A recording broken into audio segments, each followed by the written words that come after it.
ಹಳೆಯ ಚಿನ್ನದ ಒಡವೆನ ಅಧಿಕ ಬೆಲೆಗೆ ಮಾರಬೇಕೆ ಅಂದ್ರೆ ಆಟಿಕಾಗೆ ಕಾಲ್ ಮಾಡಿ 8880300300. Attica gold company. ರಾಜೀನಾಮೆ ಕೊಡಲೇಬೇಕು. ಪ್ರದೇಶಗಳು ಅಲ್ಲಿರುವಂತಹ ಬೆಳೆಗಾರರು, ರೈತರು, ಸಾರ್ವಜನಿಕರು, ಬಡವರು ಬಹಳ ಆತಂಕಕ್ಕೆ ಒಳಗಾಗಿದ್ದಾರೆ, ಬಹಳ ಆತಂಕದಲ್ಲಿದ್ದಾರೆ. ಅದಕ್ಕೆ ಕಾರಣ ಏನಂತ ಹೇಳಿದ್ರೆ ಕಸ್ತೂರಿ ರಂಗನ್ ವರದಿ.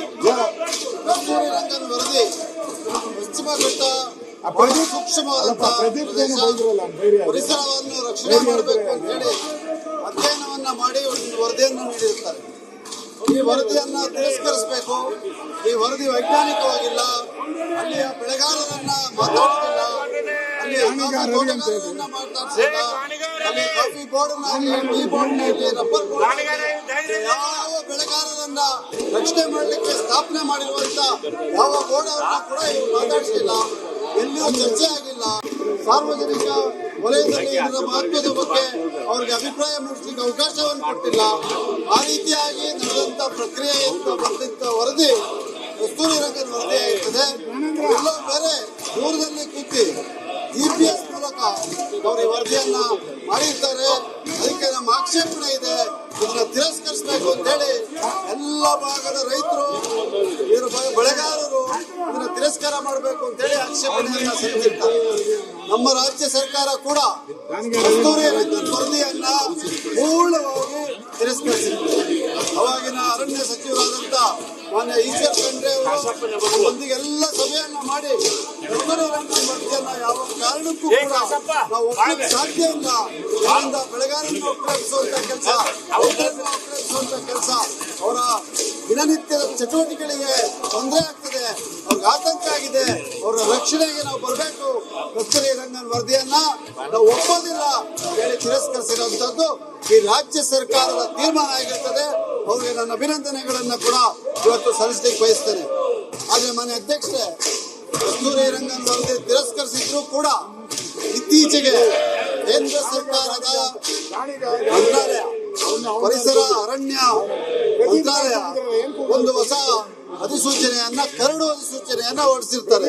ನನ್ನ ಅಧ್ಯಕ್ಷರ 27 ಜುಲೈ 2026ರಂದು ಈ ಮಂತ್ರಾಲಯ, ಕೇಂದ್ರದ ಮಂತ್ರಾಲಯ, ಅರಣ್ಯ ಮಂತ್ರಾಲಯ ಈ ಕರಡು ಅಧಿಸೂಚನೆಯನ್ನ ಹೊರಡಿಸಿ ಇವತ್ತು ಮತ್ತೊಮ್ಮೆ ಸೂಕ್ಷ್ಮ ಪ್ರದೇಶವನ್ನ, ಈಕಲಾಜಿಕಲಿ ಸೆನ್ಸಿಟಿವ್ ಝೋನ್ ESZ ಅನ್ನ ಸ್ಥಾಪನೆ ಮಾಡಲಿಕ್ಕೋಸ್ಕರ ಈ ಒಂದು ಕರಡು ಅಧಿಸೂಚನೆಯನ್ನ ಹೊರಟಿರ್ತಾರೆ. ಮನೆ ಅಧ್ಯಕ್ಷರೇ, ಈ ಕರಡು ಅಧಿಸೂಚನೆಯ ಮೂಲಕ 1300ಕ್ಕಿಂತ ಹೆಚ್ಚು ಗ್ರಾಮಗಳು, ಅದು ಶಿವಮೊಗ್ಗ ಜಿಲ್ಲೆ ಇರ್ಬೋದು, ಚಿಕ್ಕಮಗಳೂರು ಜಿಲ್ಲೆ ಇರ್ಬೋದು, ನಾನು ಪ್ರತಿನಿಧಿಸುವಂತಹ ಕೊಡಗು ಜಿಲ್ಲೆ ಆಗಿರ್ಬೋದು, ಮಲೆನಾಡಿನ ಎಲ್ಲ ಉತ್ತರ ಕರ್ನಾಟಕ ಜಿಲ್ಲೆ ಆಗಿರ್ಬೋದು, ಇಲ್ಲಿಯ ಅನೇಕ ಗ್ರಾಮಗಳು ಇವತ್ತು ಈ ಕರಡು ಅಧಿಸೂಚನೆಗೆ ಒಳಗಾಗಿರುವಂತದ್ದನ್ನ ನಾವು ನೋಡ್ಲಿಕ್ಕೆ ಸಾಧ್ಯ ಆಗ್ತದೆ. 1150 ಗ್ರಾಮಗಳು ಈ ಅಧಿಸೂಚನೆ ಒಳಗಾಗಿರ್ತದೆ. ಮನೆ ಅಧ್ಯಕ್ಷರೇ, ಈ ಅಧಿಸೂಚನೆ ಹೊರಬಂದ ನಂತರ ಎಲ್ಲ ಬೆಳೆಗಾರರು, ವ್ಯವಸಾಯಗಾರರು ಅವರ ಜೀವನವೇ ಅಸ್ವಸ್ಥ ಆಗ್ಬಿಟ್ಟಿದೆ. ನಾವು ಯಾವ ರೀತಿ ಮುಂದಕ್ಕೆ ಹೋಗೋದು ಅಂತ ಹೇಳುವಂತ ಬಗ್ಗೆ ಚಿಂತನೆಗೆ ಒಳಗಾಗಿದ್ದಾರೆ ಮನೆ ಅಧ್ಯಕ್ಷರು. ಯಾಕಂದ್ರೆ ಇಕಲಾಜಿಕಲಿ ಸೆನ್ಸಿಟಿವ್ ಝೋನ್ ಅಂತ ಘೋಷಣೆ ಆದ್ರೆ ಬಹಳ ದೊಡ್ಡ ಸಮಸ್ಯೆ ರೈತರಿಗೆ. ಅದರಿಂದ ರೈತರ ಹಿತವನ್ನ ರಕ್ಷಣೆ ಮಾಡುವಂತ ಜವಾಬ್ದಾರಿ ಇವತ್ತು ರಾಜ್ಯ ಸರ್ಕಾರದ ಮೇಲೆ ಕೂಡ ಇದೆ. ಹಾಗೆ ಕೇಂದ್ರ ಸರ್ಕಾರ ಈ ಒಂದು ವರದಿಯನ್ನ ರಾಜ್ಯ ಸರ್ಕಾರಗಳು ತಿರಸ್ಕರಿಸಿದ್ರು ಕೂಡ ಈ ಕರಡು ಅಧಿಸೂಚನೆಯನ್ನು ಹೊರಡಿಸಿ ರೈತರಿಗೆ ಇವತ್ತು ತೊಂದರೆಗೆ ಸಿಲುಕಿಸುವಂತ ಕೆಲಸವನ್ನ ಕೇಂದ್ರ ಸರ್ಕಾರ ಮಾಡಿದೆ ಅಂತ ಹೇಳೋದನ್ನ ನಾವು ಕಂಠಘೋಷವಾಗಿ ಇವತ್ತು ಸದನದಲ್ಲಿ ಹೇಳಲೇಬೇಕಾಗುತ್ತೆ.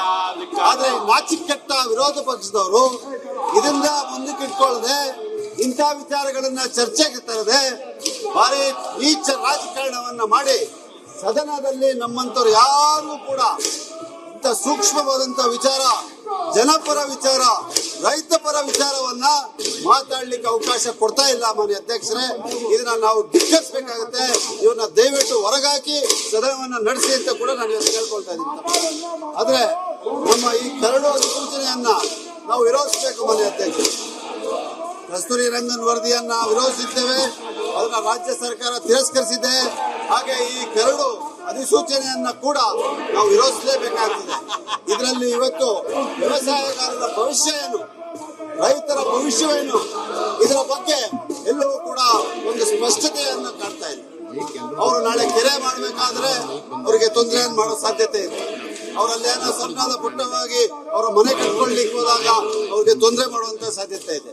ಮರಳನ್ನ ತೆಗೆಯಕ್ಕೆ ಹೋದಾಗ ತೊಂದರೆ ಮಾಡುವಂತ ಸಾಧ್ಯತೆ ಇದೆ.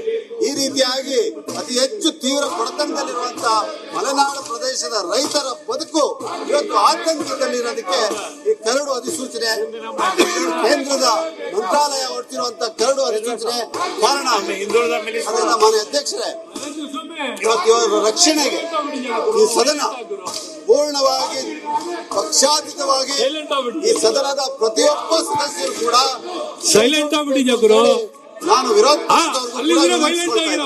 ದಯವಿಟ್ಟು ಇದೆಲ್ಲ ಬಿಟ್ಟು ಈ ರೈತರನ್ನ, ಯಾವ ರೈತರು ಇವತ್ತು ನಮಗೆ ಮತವನ್ನ ನೀಡಿ ನಮ್ಮನ್ನ ಆಯ್ಕೆ ಮಾಡಿ ಅವರ ಹಿತವನ್ನ ರಕ್ಷಣೆ ಮಾಡ್ಲಿಕ್ಕೆ ಈ ಸದನಕ್ಕೆ ಕಳಿಸ್ಕೊಟ್ಟಿದ್ದಾರೆ, ಆ ರೈತರ ಹಿತವನ್ನ ರಕ್ಷಣೆ ಮಾಡ್ಲಿಕ್ಕೆ ನಾವೆಲ್ಲ ಕೂಡ ಕೈ ಜೋಡಿಸ್ಬೇಕು ಅಂತ ಹೇಳಿ ನಾನು ಕೈ ಮುಗಿದು ರಾಮ ಮಂದಿರ ದುಡ್ಡೆಲ್ಲೋಯ್ತು. ಈಗ ಇವರೆಲ್ಲರೂ ಕೂಡ ಈ ಗಡಿ ಭಾಗದಲ್ಲಿರುವಂತ ಗ್ರಾಮದಲ್ಲಿರುವಂತ ನರೇಂದ್ರ ಸ್ವಾಮಿ ಮನೆಗೆ ಯಾವ ರೀತಿ ಮುಂದೋಗ್ಬೇಕು ಅಂತ ಅವ್ರಿಗೆ ಗೊತ್ತಾಗ್ತಾ ಇಲ್ಲ ಮನೆ ಅಧ್ಯಕ್ಷತೆ.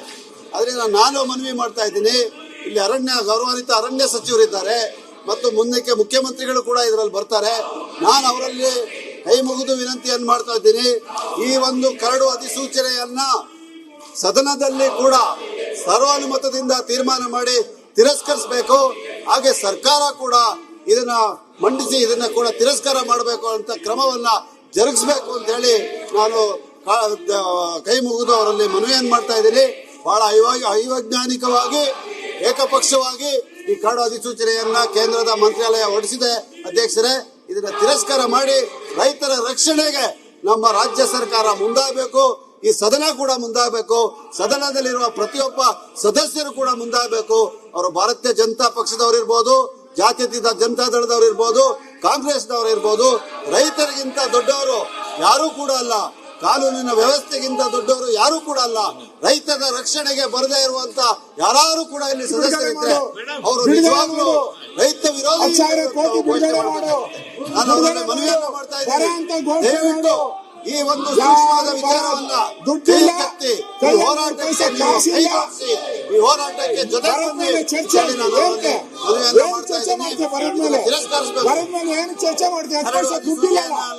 ಒಪ್ಲಿಕ್ಕೆ ಸಾಧ್ಯ ಇಲ್ಲ, ನೀವು ಕೂಡ ಇದನ್ನು ಒಪ್ಲಿಕ್ಕೆ ಸಾಧ್ಯ ಇಲ್ಲ. ಜೊತೆಗೆ ಬನ್ನಿ, ಕೇಂದ್ರ ಸರ್ಕಾರ ಹೊರಟಿರುವಂತಹ ಅಧಿಸೂಚನೆಯನ್ನ ವಿರೋಧಿಸೋಣ. ನೀವು ಬೀದಿನಲ್ಲಿ ಒಂದು ಪ್ರತಿಭಟನೆ ಮಾಡಬಹುದು, ಇದ್ರ ಜೊತೆಗೆ ಬನ್ನಿ ಅಂತ ಹೇಳಿ ತಮ್ಮಲ್ಲಿ ಕೇಳ್ಕೊಳ್ತಾ ಇದ್ದೀನಿ, ತಮ್ಮಲ್ಲಿ ಮನವಿಯನ್ನ ಮಾಡ್ತಾ ಇದ್ದೀನಿ. ರೈತರಿಗಿಂತ ದೊಡ್ಡವರು ಯಾರು ಇಲ್ಲ, ದಯವಿಟ್ಟು ಬಂದು ಜೊತೆ ಕೈ ಜೋಡಿಸಿ ಅಂತ ಹೇಳಿ ತಮ್ಮಲ್ಲಿ ಕೇಳ್ಕೊಳ್ತಾ ಇದ್ದೀನಿ. ಸದನ ತೀರ್ಮಾನ ಮಾಡಬೇಕಾಗುತ್ತೆ ಮನೆ ಅಧ್ಯಕ್ಷರೇ. ಹಾಗೆ ರಾಜ್ಯ ಸರ್ಕಾರ ಕೂಡ ರೈತರ ರಕ್ಷಣೆಗೆ ಬರ್ತದೆ ಹೇಳುವಂತ ವಿಶ್ವಾಸವನ್ನು ವ್ಯಕ್ತಪಡಿಸ್ತಾ ಇದ್ದೀನಿ. ನಮಗೆ ಅವಕಾಶ ನೀಡಿದ್ದಕ್ಕೆ ಧನ್ಯವಾದಗಳು. ಗ್ಯಾರಂಟಿ ನ್ಯೂಸ್, ಸುದ್ದಿ ಖಚಿತ, ನ್ಯಾಯ ನಿಶ್ಚಿತ.